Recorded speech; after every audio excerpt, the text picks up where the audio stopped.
गुरु जी का सत्संग कैसे करें। वो संगत जो अभी नहीं जुड़ी या वो संगत जो जुड़ के भी बहुत दूर है और उन्हें ज़्यादा जानकारी नहीं है क्योंकि उन्हें संगत नहीं मिली जो कुछ बता पाए, या वो संगत जो कि बड़े मंदिर तक नहीं आ पाए आज तक, या वो संगत जो अभी आने वाले टाइम में जुड़ेगी।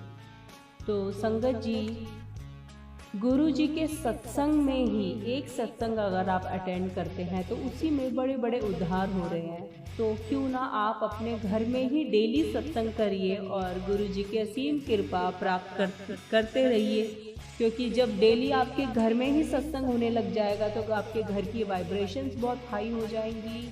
घर में जो भी कलेश है, नेगेटिविटी है, वो दूर हो जाएगी और आप की लाइफ बहुत स्मूथ और आपके सारे अटके हुए काम भी बनने लग जाएंगे। तो इससे सबसे अच्छा यही है कि आप अपने घर पे ही डेली सत्संग करें। तो अब मैं आपको बताती हूँ कि आपको सत्संग कैसे करना है। जो नई संगत है, जिनको कुछ भी नहीं पता, उनको सबसे पहले गुरु जी का स्वरूप लेना है। स्वरूप आप प्लीज़ कहीं भी सोशल साइट से नहीं खरीदें, क्योंकि अमेज़ॉन पे कई लोग बेच रहे हैं। कई लोग गुरु जी के ग्रुप बनाकर उसमें ऐड डालते हैं कि हमसे खरीदिए, क्योंकि खरीदी हुई ब्लेसिंग्स कई नहीं होती। खरीदी हुई कोई भी गुरु जी का स्वरूप आपके घर में ब्लेसिंग के रूप में नहीं आएगा। आप बड़े मंदिर से नहीं ले सकते। अगर आप दूर रहते हैं तो आप किसी संगत से कनेक्टेड हो जाइए। संगत से भी आपको नहीं मिलता अगर, तो आप अभी फ़िलहाल गूगल से आप प्रिंट आउट निकलवा लीजिए अपनी समर्थ अनुसार। गुरु जी के चरण भी आप लीजिए, अपनी समर्थ के अनुसार अपना फ्रेम कराइए और गुरु नानक देव जी की प्रतिमा और गणेश जी की और शिव जी की, ये सारी चीज़ें आपको अपने घर के मंदिर में या आपको जहाँ सही लगे आप वहाँ फ्रेम करके लगाइए या मूर्ति रूप में लीजिए। वो आपकी अपनी इच्छा है। जब ये सब चीज़ें आपके पास आती हैं तो वहीं पे गुरु जी का आप आसन लगाइए। आसन के लिए या अपने घर की कोई भी चेयर आप जो आम यूज़ करते हैं उसको भी यूज़ कर सकते हैं। इसके लिए ऐसा नहीं आपको नई चेयर लेके आनी है या नया सोफ़ा सेट आपको रखना है। आप एक सोफ़ा 1 सीटर सोफ़ा या गुरु जी के लिए एक चेयर आप रखिए और उस पर कोई भी अपना नया लिया हुआ सूट या घर से गुरु जी के लिए नया कोरा कपड़ा आप बिछाएं और उसके ऊपर आप गुरु जी के लिए कुर्ता लेके आए जैसे भी रंग का आपको पसंद आता है अपनी पॉकेट के अनुसार, और उस कुर्ते को आप ऐसे सजाएं जैसे कि गुरु जी बैठे हुए हैं और उनका दुपट्टा सेट करें। उनका कुर्ता पजामा पूरे अच्छे से सेट करने के बाद उनके चरणों के पास आप चरण स्वरूप रख सकते हैं। संगत जी, जब आप ये सब सजा देते हैं गुरु जी को तो गुरु जी को चंदन का टीका लगाएं और गुरु जी के चेयर आसन के सीधे तरफ और उल्टे तरफ 2 आप टेबल रखिए, जो कि अच्छे से कोशिश करिए कि कवर्ड करके अच्छे साफ कपड़े से कवर्ड करिए दोनों साइड। और एक साइड आप गुरु जी की जोत जलाइए देसी घी से और एक साइड पे आप उनके लिए लंगर प्रसाद, चाय प्रसाद और जल प्रसाद रख सकते हैं। और अगर आपको गुरबानी और सत्संग कैसे किया जाता है, क्या बजाया जाता है, उसके लिए आप सबसे पहले YouTube पे सर्च करिए गुरु जी एक ओमकार। तो गुरु जी की जो रिकॉर्डिंग है एक ओमकार की, जो कि मूल मंत्र का पाठ है, वो आ जाएगा। और उसके बाद गुरु जी ब्लेस्ड शब्द, क्योंकि गुरु जी ने कुछ सिलेक्टिव शब्दों को ही शब्द गुरबानी को ही बोला था कि यही सुनना चाहिए, क्योंकि उसी में उन्हीं की अपार कृपा है। तो संगत जी वो ही चलाएं। जब आपको वो शब्द गुरबानी भी सर्च करने पे बहुत सारी शब्द गुरबानी खुल जाएगी और आप उसकी एक रिकॉर्डिंग रेडी करिए और कम से कम 1-1.25 घंटे की आप शब्द गुरबानी चलाने के बाद 3rd स्टेप है आपका शुक्राना चलाइए। शुक्राना भी आप सर्च करेंगे गुरु जी शुक्राना, तो शुक्राने से भी आपको बहुत सारे शुक्राने मिल जाएंगे गाने के रूप में। तो आप एक शुक्राना उसमें से लेकर आप चलाइए और उसके बाद मंत्र जाप आप लिखेंगे YouTube पर गुरु जी मंत्र जाप 7 टाइम, तो गुरु जी का मंत्र जाप स्टार्ट हो जाएगा। और मंत्र जाप के एंडिंग में आपको शिव जी की आरती करनी है, जो कि हम इतने आप सबको पता है कि कौन सी शिव जी की आरती है। ये सब कुछ करने से आपका सत्संग घर बैठे ही हो जाता है। आप जहाँ भी हैं, इंडिया से बाहर रहते हैं, किसी गांव में रहते हैं, आप कहीं भी बैठकर गुरु जी का यह सत्संग अपने ही घर में बैठ के कर सकते हैं। आपको कहीं जाने की जरूरत नहीं है। आपको अगर कोई संगत नहीं मिलती तो घबराने की जरूरत नहीं है। जहाँ गुरु जी का स्वरूप पहुंच जाता है तो वहाँ सारे देवी देवता आपको कृपा देने के लिए, आपको आशीर्वाद देने के लिए गुरु जी के साथ ही आ जाते हैं, आपके घर में विराजमान हो जाते हैं। तो आपको कहीं भटकने की कोई ज़रूरत नहीं है। दिल में ये सोचने की ज़रूरत नहीं है कि मैं कभी बड़े मंदिर नहीं जा पाया। जब आपके रास्ते खुले, जब आपकी सामर्थ्य हो, तब आप बड़े मंदिर भी आइए। वो गुरु जी का आशीर्वाद होगा, वो खुद बुलाएंगे। तो संगत जी, जैसे ही आप स्टार्ट करेंगे एक ओंकार से, एक ओंकार चलाते ही आप गुरु जी की ज्योत जला दीजिए। और अगर आपके सामर्थ्य जितनी है, आप उतने फूल ले आइए। फूल में आप अगर ज़्यादा सामर्थ्य नहीं है तो एक गुलाब भी आप गुरु जी को देते हैं तो वो भी गुरु जी स्वीकार करते हैं, क्योंकि गुरु जी को हमसे सिर्फ प्यार चाहिए। उसके बाद आप ज्योत जला दी आपने, उसके बाद गुरु जी के लिए जल प्रसाद भर के लाइए। और जल प्रसाद को आप नीचे प्लेट और उसके बीच में गिलास स्टील का, और गिलास के ऊपर आप कुछ ढकने के लिए ढककर स्टील के गिलास को ऊपर फिर कपड़े से ढकिए, क्योंकि किसी भी प्रसाद को ढकना बहुत ज़रूरी है। क्योंकि गुरु जी और प्रसाद के बीच में आपसी गुरु जी कनेक्शन बनाते हैं, उसमें अपनी शक्तियाँ डालते हैं। तो भगवान और प्रसाद और भक्त के बीच में एक पर्दा होता है, क्योंकि हम इंसान हैं, हम उन शक्तियों को आते हुए नहीं देख सकते, तो एक पर्दा ज़रूरी है। इस वजह से प्रसाद को ज़रूर ढके, उसमें एक पर्दा ज़रूर लगाएं। जब आप जल प्रसाद गुरु जी के आगे भरकर रखेंगे, दूसरी टेबल पर एक में जोत जल रही है, दूसरे पे आप जल प्रसाद भर के रखिए।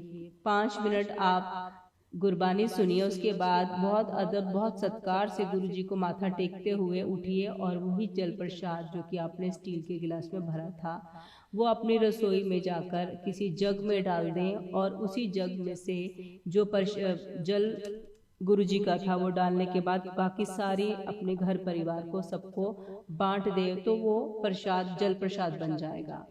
थोड़ी देर में आप चाय प्रसाद रखिए, 5 मिनट में आप चाय प्रसाद बनाइए। चाय प्रसाद को वही आप हो सके तो स्टील के ही गिलास में डालकर गुरु जी के पास उसी अदब सत्कार के साथ ऊपर और नीचे से अच्छे से ढकने के बाद सर भी आप अपना ढके। साफ सफाई का बहुत ध्यान रखें।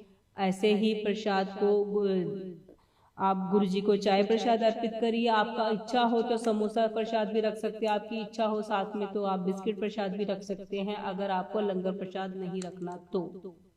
ऐसे ही 5-10 मिनट के बाद गुरु जी भोग लगा देते हैं। आप फिर अदब सत्कार से गुरु जी को माथा टेकते हुए उठिए। वही चाय प्रसाद आप लेकर रसोई में जाइए। रसोई में आपकी बाकी पतीले में जो चाय बची है उसमें आप मिक्स करिए और बाकी सब परिवार आप वही चाय प्रसाद को प्रसाद गुरु जी का महाप्रसाद समझकर सब पी जाइए। उसके बाद अगर आप लंगर प्रसाद बनाते हैं तो कम से कम आप 1 घंटे की गुरबानी चलने दीजिए। 1 घंटे की गुरबानी चलने के बाद आप लंगर प्रसाद की प्लेट लगानी शुरू करिए। और लंगर प्रसाद की प्लेट लगाने के बाद वो भी स्टील के बर्तनों का ही आप इस्तेमाल करें, क्योंकि प्लास्टिक में कभी भूल के भी गुरु जी को भोग नहीं लगाए। और ना ही बॉन चाइना जानवरों की हड्डियों से बना होता है और प्लास्टिक अपने आप में दूषित होता है। तो स्टील के बर्तन ही बेस्ट बर्तन है। और अगर आपके समर्थ है तो आप सोने चांदी किसी भी बर्तनों में दीजिए। और हम आम इंसान के लिए आप स्टील के बर्तन तो हर घर में है, इसके लिए आपको नए बर्तन भी लाने की जरूरत नहीं है। जिस बर्तनों में आप खाते हैं आप उसी में गुरु जी को भोग लगा सकते हैं, बशर्ते बहुत ही साफ सफाई होनी चाहिए। साफ सफाई का ध्यान रखें संगत जी, और डिसिप्लिन का भी आप ध्यान रखें। जब आप सत्संग कर रहे हैं तो किसी का फ़ोन ना उठाएं, ना ही किसी को करें। उस दौरान अपना फ़ोन को आप फ्लाइट मोड पे डाल दें और अपने घर परिवार को भी बोल दें कि आप उस टाइम पे किसी से बात ना करें, क्योंकि आपका किया हुआ पुण्य आप जिससे बात करें उस पर चला जाएगा। ये गुरु जी के द्वारा कहे हुए शब्द हैं। तो 1 सवा 1 घंटे की गुरबानी चलने के बाद जब आपने गुरु जी के लिए लंगर प्रसाद की थाली सजाकर अच्छे से ऊपर नीचे से ढक कर गुरु जी को अर्पित करिए और गुरु जी को लिए 10 मिनट रुकिए, वहीं पर बैठिए, गुरबानी सुनिए। और जब 10 मिनट बाद भोग लग जाए तो आप उसी लंगर प्रसाद को अपने घर में जो सब्जी जहाँ बनाई थी सब में मिक्स करके रोटी प्रसाद में मिक्स कर आप सारी संगत में अपने यहाँ घर परिवार में कर रहे हैं तो घर परिवार में बांट दें। लंगर प्रसाद में आप 1 सब्जी भी बना सकते हैं, आप कोई 2 सब्जी भी बना सकते हैं, आप दाल ले लीजिए या कोई सूखी सब्जी या एक लिक्विड तरी वाली सब्जी बना सकते हैं। कड़ाह प्रसाद बनाना बहुत ज़रूरी है संगत जी, ये महाप्रसाद बोला गया है। अगर आपको कड़ाह प्रसाद नहीं बनाना आता, जो गुरुद्वारे में कड़ाह प्रसाद बनता है वो कड़ाह प्रसाद आपको स्टार्टिंग में ही रख देना है। आप YouTube में रेसिपी देख सकते हैं। कड़ाह प्रसाद की देसी घी से बनता है, आटे से बनता है, चीनी चाहिए आपको उसके लिए। अच्छे से भूनकर आटे को घी डालने के बाद पहले आटे को अच्छे से भुनने के बाद उसके बाद उसमें आप चीनी डाल दें या आप पानी में उबाल कर चीनी को वो पानी भी डाल सकते हैं। पानी बहुत ज़्यादा पानी मत लीजिए। और भूनने के बाद जब वो पानी या चीनी डायरेक्ट आप जब डाल देते हैं तो एकदम से वो सूखने लग जाएगा। और जैसे जैसे आप करछी चलाते जाएंगे, करछी आपको कंटिन्यूस चलानी है, जैसे जैसे चलाते जाए वैसे वैसे सूखता जाएगा और ये आपका कड़ाह प्रसाद तैयार हो जाएगा।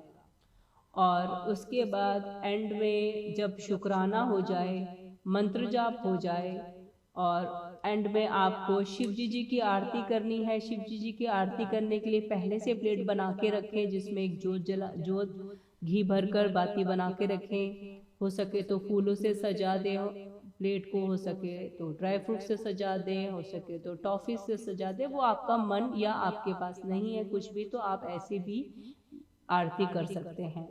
एंड में आरती करने के बाद आप सब घर परिवार वाले सब उसी लंगर को जो गुरुजी के द्वारा भोग लगाया गया था उसे प्रसाद के रूप में आप खा लीजिए। और उसके बाद बार बार उस प्रसाद को गर्म कर करके ना खाएं। अगर बच जाए तो आप बाहर किसी को भी प्रसाद ये खिला सकते हैं, किसी गरीब को प्रसाद खिला सकते हैं या अपने किसी रिश्तेदारों को प्रसाद के रूप में दे सकते हैं। उतना ही बनाएं जितना आप उसी टाइम खा लें। बचता है तो आप किसी न किसी को बांट दें, दोबारा गर्म ना करें।